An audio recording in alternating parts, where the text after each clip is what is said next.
Bendito es el nombre del Señor, hermanos. Estamos aquí reunidos para hacer el estudio bíblico correspondiente a este miércoles. Bendito Dios, este miércoles que estamos a 28, ¿sí? 28 de octubre. Y vamos a hablar acerca del capítulo 1 del Evangelio de Juan y precisamente el capítulo 1 del 1 al 17. Bendito es el nombre del Señor. Ahora, antes de comenzar, vamos a orar. Padre, te damos gracias por tu palabra, te damos gracias porque permites que aún a pesar de las circunstancias podemos reunirnos, podemos hacer este estudio bíblico.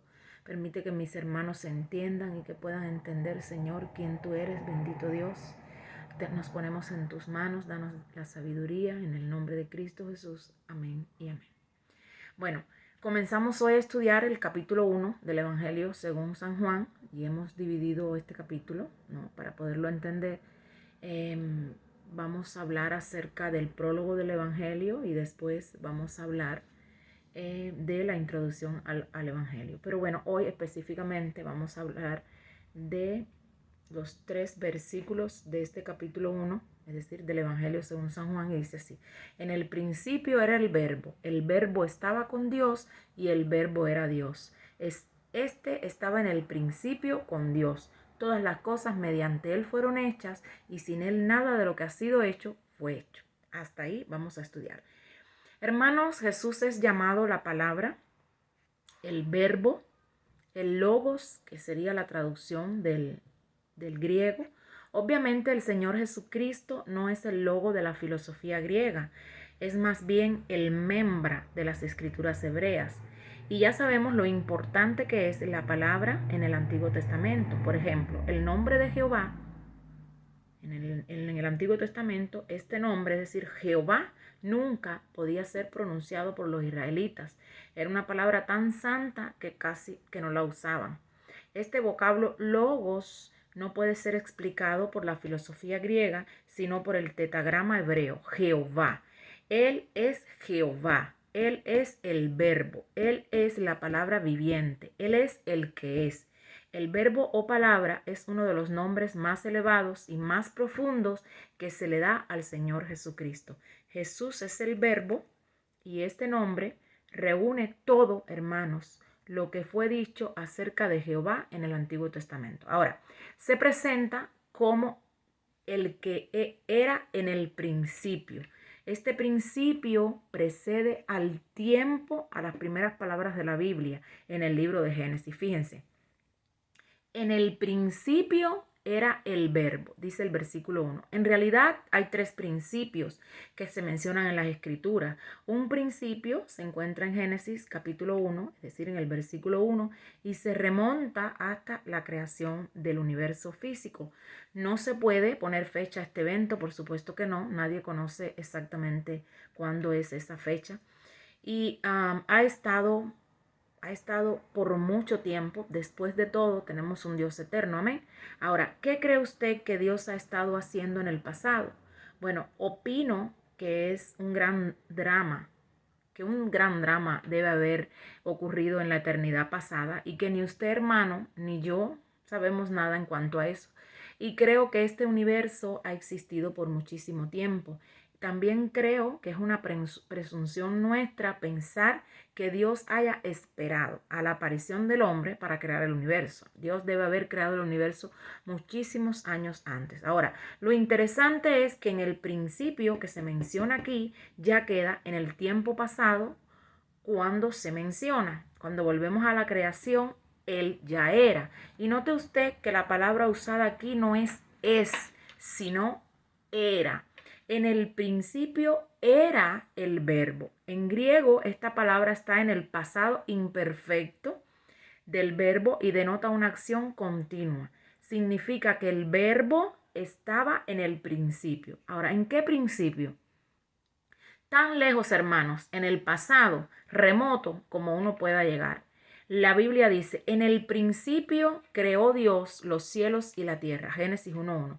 El texto vuelve al principio, es decir, a la creación. 2 o 3 billones de años o quizás mucho más que antes, no sabemos. Él viene desde la eternidad, es decir, desde el principio para encontrarse con nosotros. Y Él ya es tiempo pasado. Fíjense, en el principio era el verbo. Si volvemos atrás, hace billones y trillones de años antes de la creación, Él todavía sale la eternidad anterior. Es decir, Él está antes de ese principio. Amén. Ahora, alguien podría decir, bueno, tuvo que haber un principio en algún momento. Lo cierto es que donde quiera que señalemos un principio, Él estaba allí para reunirse con nosotros. Por tanto, aquí tenemos un principio, que en realidad no es un principio, es un principio al cual no nos es posible ni siquiera comenzar a regresar, ni tan siquiera formarnos una idea de esto. En el principio era el verbo. ¿Cuándo era el principio? No lo sabemos. Hace muchísimos años, pero no sabemos cuándo fue el principio. En el griego original son solamente 5 palabras y no hay ni un solo hombre en toda la tierra que pueda ponerle fecha, ni comprender o sondear la profundidad de esta frase. Amén. Así que con esta primera declaración, que es tremenda, comienza nuestro estudio en la infinidad del tiempo y del espacio. ¿Alguna duda hasta aquí? Lástima que no estén en el estudio para podérselas aclarar. Amén. Estamos en online. Ahora, la segunda declaración es esta. Ya dijimos, en el principio era el verbo. Ahora, la segunda declaración es, y el verbo era con Dios. Esta expresión aclara que Jesús estaba separado y era distinto al Dios Padre. ¿No es así? En el principio era el verbo y el verbo era con Dios. No podemos identificarle aquí como Dios Padre porque Él está con Dios. Pero alguien dirá que si Él está con Dios, entonces Él no es Dios, ¿no es verdad? Pero fíjense, continuamos leyendo. La tercera declaración aclara esto también cuando dice, y el verbo era Dios. Esta es una declaración clara y enfática, la cual expresa que el Señor Jesucristo es Dios. El hecho es que en el griego es aún más específico que esto, porque en el idioma griego la palabra importante se coloca al principio de la oración. En el griego, pues, esta frase se lee así: Dios era el verbo. Amén. Es decir, que fíjense, nosotros cuando lo traducimos dice, y el verbo era Dios. En el hebreo, en el idioma original nos dice totalmente diferente. Es decir, en el griego lo que nos dice es Dios era el verbo. Es más enfático todavía, más exacto. Amén. No se puede expresar un énfasis mayor que este. Ahora, ¿cree usted que se pueda negar la deidad de Cristo? ¿Cree usted que se pueda negar la divinidad de Cristo? Esto no es posible. Las primeras 3 declaraciones en el Evangelio según San Juan lo resumen todo. En el principio era el verbo y el verbo era con Dios y el verbo era Dios. Ahora, es verdad que hay algunas sectas por ahí que tratan de negar la deidad de Cristo, pero para tratar de afirmar tal cosa han tenido que recurrir a una estratagema, es decir, a una estrategia realmente que consiste en esta última parte de este versículo, agregarle una palabra y lo traducen como y era un Dios. Amén. Pero bueno, eso no es un problema que a nosotros nos atañe, pero sí quería comentarles por si ven una Biblia por ahí que no es de las Biblias originales, que ustedes sepan que le hicieron la traducción de esa forma. Ahora, observemos también que Jesús es el creador. Los versículos 2 y 3 dicen, este era en el principio con Dios. Todas las cosas por Él fueron hechas y sin Él nada de lo que ha sido hecho fue hecho. ¿No es cierto que esta es una afirmación bien clara? Todas las cosas por Él fueron hechas. Es decir, Jesús es el creador. Nada llegó a existir sin Él. Y dice el versículo 4. En Él estaba la vida y la vida era la luz de los hombres. Es decir, ya entramos en el versículo 4. En Él estaba la vida y la vida era la luz de los hombres. Ahora, esto no significa simplemente que él estaba vivo. Aunque claro que esto es verdad, él estaba vivo, había vida en él. Pero el hecho es que los hombres necesitan de vida. Vivimos en el universo en el que prevalece la oscuridad espiritual.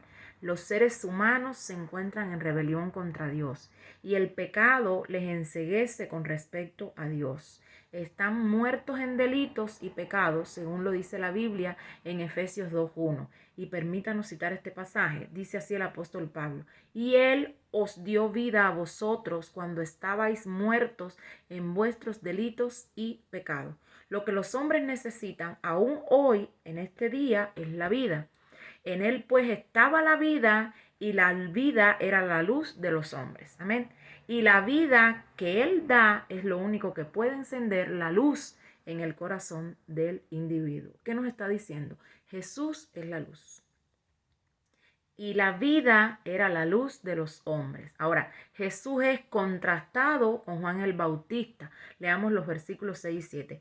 Hubo un hombre enviado por Dios, el cual se llamaba Juan. Este vino como testigo para dar testimonio de la luz, a fin de que todos creyeran por medio de él. Juan el Bautista dio testimonio de la luz, pero él no era la luz. Simplemente él dio testimonio acerca de esta luz. Continuando con los versículos 8 y 9 dice: él no era la luz, sino un testigo de la luz verdadera que alumbra a todo ser, venía a este mundo, es decir, y venía posteriormente. Tenemos aquí una declaración, hermanos, tremenda. Porque la luz viene ¿de qué? De la palabra de Dios. Sin la palabra de Dios no hay luz.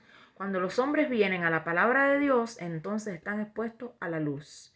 El apóstol Juan en su carta capítulo 1 versículo 7 dice: pero si andamos en luz como Él está en luz. Ahora, ¿cuál luz? La luz de la palabra de Dios.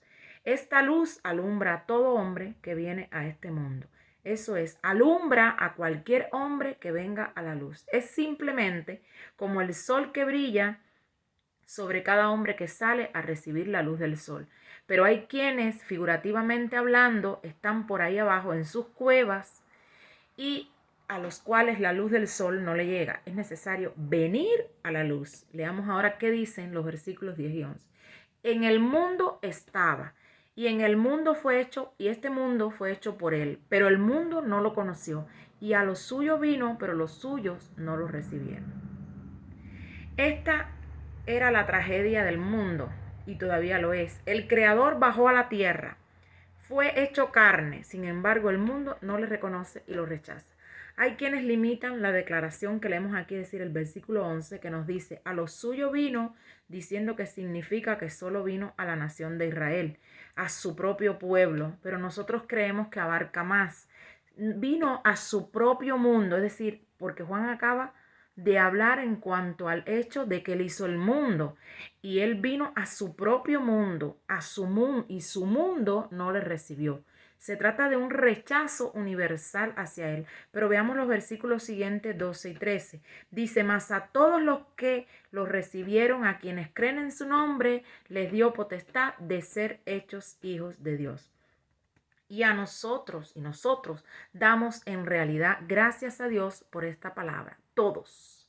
Es decir, a todos los que le recibieron, a quienes creen en su nombre, les dio potestad de ser hechos hijos de Dios. Amén. Es decir, a todos los que le recibieron, a los que creen en su nombre, continúa el versículo, les dio potestad de ser hijos de Dios. Y el 13 nos dice: estos no nacieron de sangre, ni por voluntad de carne, ni por voluntad de varón, sino de Dios. La frase los cuales no son engendrados, es decir, indica que la vida solo puede venir por medio de un renacimiento. Viene a aquellos que reciben a Cristo, a los que creen en su nombre. Es decir, estos no nacieron de sangre ni por su voluntad de carne, ni por voluntad de varón, sino de Dios. Es decir, cuando tú reconoces a Jesús, viene el Espíritu Santo a morar en ti y entonces tú te conviertes en una nueva persona, en un hijo de Dios, y esa conversión no naces, hay un nuevo nacimiento,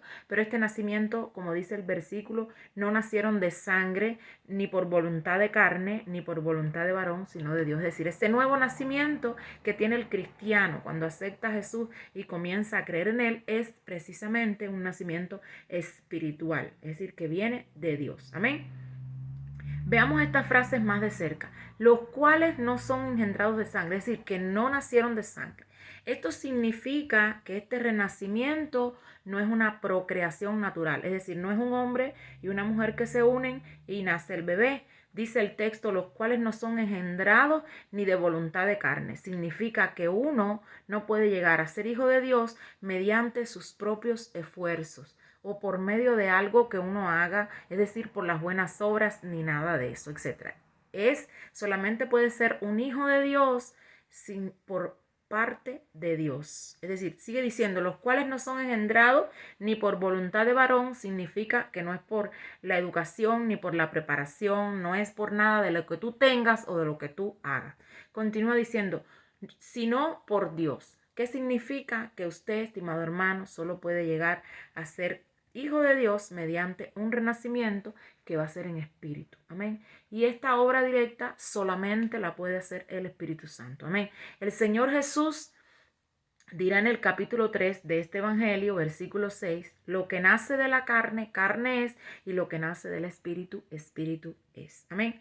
Es pues necesario ser nacido del espíritu. Ya nos hemos fijado en 4 declaraciones que aparecen en los primeros 3 versículos de este prólogo, y ahora encontraremos 3 declaraciones aún más profundas en el versículo 14. Lo vamos a leer.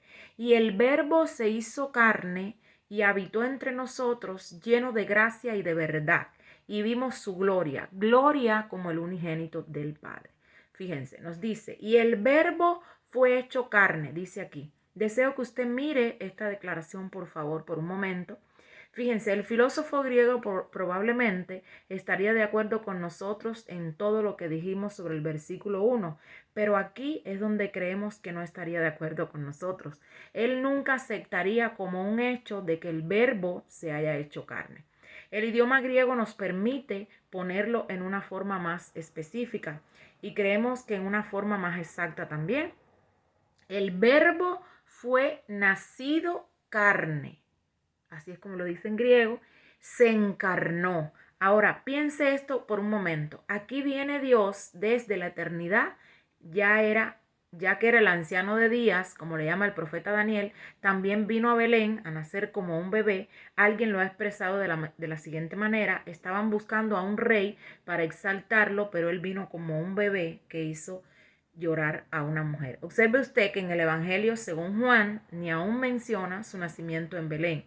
¿Y saben por qué es que no lo menciona? Porque está hablando en cuanto a alguien que es demasiado grande para Belén, una ciudad muy pequeñita. Viene desde la eternidad y se hace carne. El verbo se hizo carne o nació carne. Por tanto, esta es la historia más importante que vemos en esto. Nació carne. Y la única manera que eso pudo haber tenido lugar fue mediante el nacimiento virginal.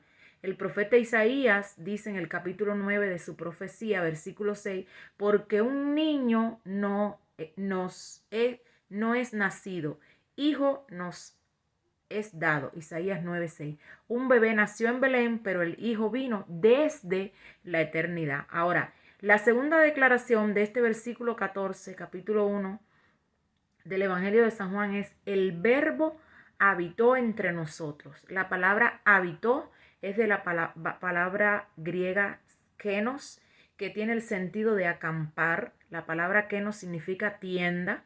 El apóstol Pablo se sirve de esta misma figura en su segunda carta de los Corintios, capítulo 5, versículo 1, donde compara nuestros cuerpos en los cuales vivimos con pequeñas tiendas de campaña o carpas.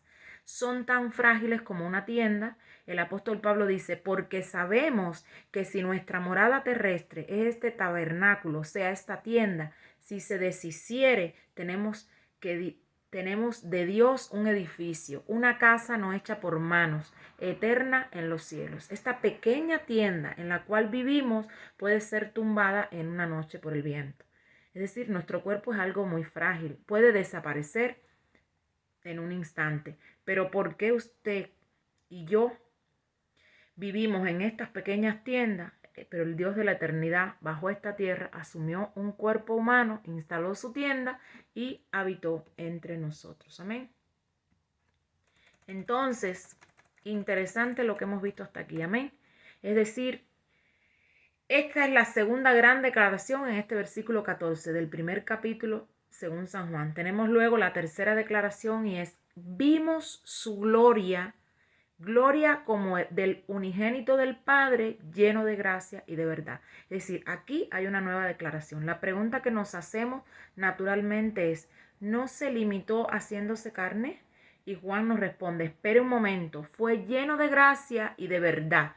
La palabra lleno quiere decir que simplemente estaba tan lleno que no podía tener más. Trajo con él toda su deidad, es decir, toda su divinidad.